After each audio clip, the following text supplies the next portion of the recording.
Hello everyone, welcome back to my channel. So we are back with the numericals of elasticity of supply. So today is the last lecture of this chapter, children. So be careful and note down these numericals in your notebooks. So the first example is at price of rupees 10, a firm supplies 4 units of good X. जब price 10 rupees था तो firm ने supply की 4 units की. If price rises by rupees 20, what quantity will the firm supply if elasticity of supply is 1.25? Now what the things are given to you, note down first. कि price हमारा पुराना price 10 rupees है तो quantity 4 थी. नया price हुआ P1 rises by rupees 20. पहले वाले प्राइस से 20 रुपये बढ़ा, यानी पहले वाला 10 था तो अब 20 उसमें ऐड कर दिया तो 30 हो गया. नया price is 30. What quantity will the firm supply if elasticity of supply is 1.25? Old quantity 4 है, न्यू Q1 हमें निकालनी है, राइट. Q हमें गिवन है, Q कितना गिवन है हमें 4 यूनिट्स. Q हमें 4 गिवन है तो चेंज इन P कैसे निकालोगे? P1 minus P. P1 कितना है 30, P है हमारा 10, तो 30 minus 10 is 20. Change in P is equal to 20. Elasticity हमें गिवन है 1.25. अब फॉर्मूला है elasticity of supply is equal to change in Q upon change in P multiplied by P by Q. Elasticity of supply 1.25 given and change in Q हम निकालेंगे. यहाँ पर हम कुछ पुट नहीं करेंगे. चेंज इन P हमने 20 फाइंड आउट किया. P हमें गिवन था बेटा 10 रुपीज़ और Q हमें गिवन था 4. अब फॉर्मूले को मैं पुट करते हो वैल्यूज़ को तो चेंज इन Q की वैल्यू 10 आ जाती है. तो चेंज इन Q हमने निकाल लिया, लेकिन हमें निकालना क्या है? Q1 अगर हमें चाहिए, Q1 अगर हमें निकालना है और Q हमें गिवन था तो हम निकाल सकते हैं change in Q is equal to Q1 minus Q. Change in Q की वैल्यू 10 निकाली हमने, Q1 हमें निकालना है, Q की वैल्यू 4 गिवन थी तो Q1 की वैल्यू आ गई बेटा 14 units. Clear? So this is the first example. Let's move to the second example now.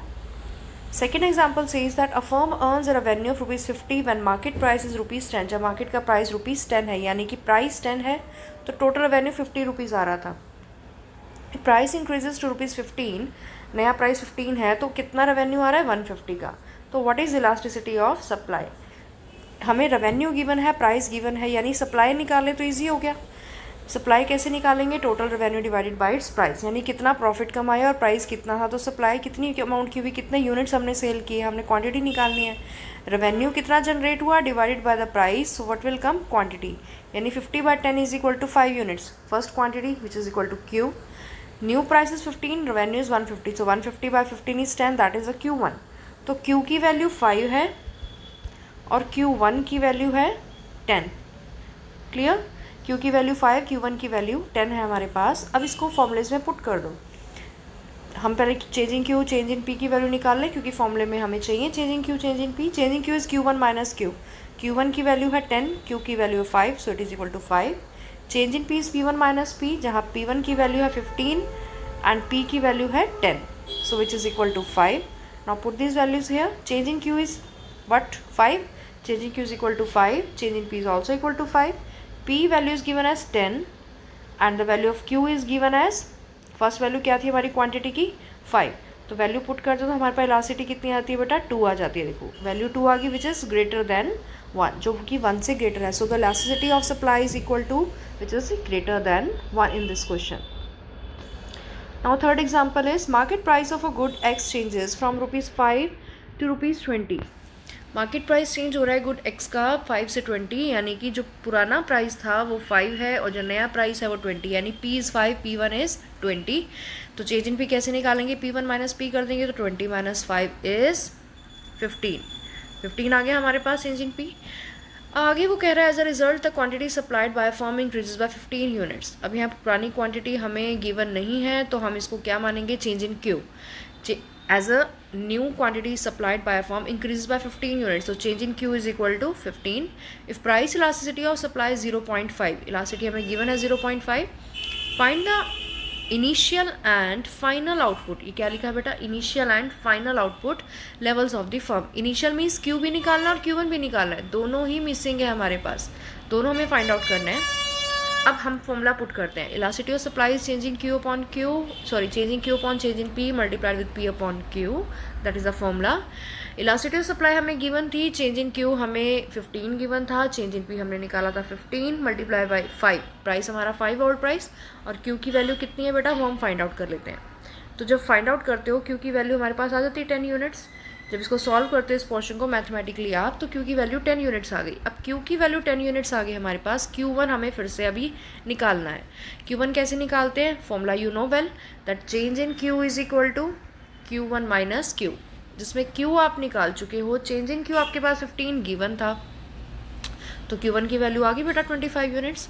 Change in Q is Q1 minus Q, जहाँ चेंज इन Q 15 आपको मेंशन था question में, Q1 आपको निकालना है, Q आप निकाल चुके हो 10, तो वैल्यू पुट करते हो तो Q1 की value is 25 units. So the value of Q is 10 and the Q1 is 25 units. Clear? Q is 10 and Q1 is 25. That is the answer of this question. Move to the next example. A firm supplies a certain quantity at a price of rupees 10 when price changes to rupees 9 per unit. पहले price था a firm supplies a certain quantity at a price of rupees 10, यानी कि P कितना है 10 and जब price change होता है 9, नया प्राइस है P1 9, P10 P1 9, the firm supplies 10 units less, पहले से 10 units लेस हमें प्रोवाइड कर रही है, यानी कि चेंज इन क्यू कितना हो गया -10। Change in Q is equal to -10, पहले वाले से अब 10 लेस पे कर रही है, यानी कि -10 इज चेंज इन क्यू, क्योंकि क्वांटिटी हमें कुछ भी गिवन नहीं है। सप्लाई का of the good passes through the origin, calculate quantity supplied before price change. Before price change होने से पहले की, यानी क्यू हमें निकालना है इस क्वेश्चन में। फॉर्मूला पुट करें, इलास्टिसिटी ऑफ सप्लाई वो क्या कह रहा है, द सप्लाई कर of a good passes through the origin से पास हो रहा है, इट मीन्स इलास्टिसिटी किसके इक्वल है 1 के इक्वल है, तो हम इसको वैल्यू को 1 ले लेंगे इलास्टिसिटी को। चेंज इन क्यू हमें -10 गिवन था, चेंज इन पी हमें क्या गिवन है बेटा P1 माइनस पी हम खुद निकाल लेंगे, तो -1 वैल्यू आ गई। P हमें गिवन था 10, Q हमें फाइंड आउट करना है, तो वैल्यूज पुट करने के बाद Q की वैल्यू आ गई बेटा 100 units. Clear this question? Move to the next example. That's the last example.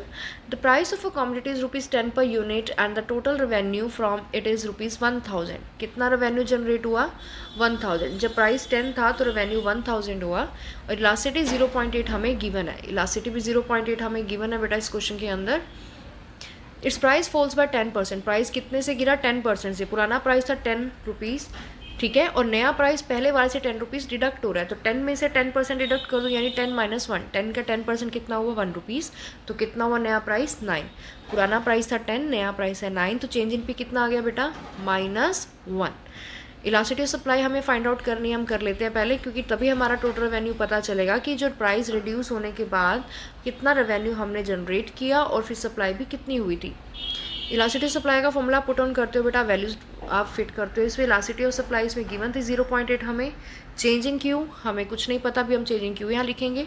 Change in P is -1 हमने फाइंड आउट किया, पी की वैल्यू 10 है, क्यू की वैल्यू हमें क्वांटिटी कितनी गिवन है बेटा 10 हमने कैसे निकाली, क्योंकि रेवेन्यू प्राइस 10 था तो रेवेन्यू 1000 था, तो कितने यूनिट्स हमने बेचे होंगे 1000 बाय 10 कर देंगे, तो कितना आ गया बेटा 100, यानी कि Q है हमारा 100, प्राइस है हमारा 10, वैल्यूज पुट करते हो तो चेंज इन Q की वैल्यू आती है -8। अब चेंज इन Q की वैल्यू -8 आ गई, हमें क्या निकालना है यहाँ पर टोटल रेवेन्यू, तो चेंज इन Q से हम Q1 minus Q formula put on करके एक नई यूनिट्स की वैल्यू निकाल सकते, क्योंकि हमें क्या चाहिए न्यू क्वांटिटी चाहिए ना, तो Q1 माइनस Q कर देंगे तो हमारे पास Q1 की वैल्यू आ जाएगी। अब Q1 माइनस Q करते हो, Q1 की वैल्यू 92 यूनिट्स आ गई, यानी नई सप्लाई आ गई।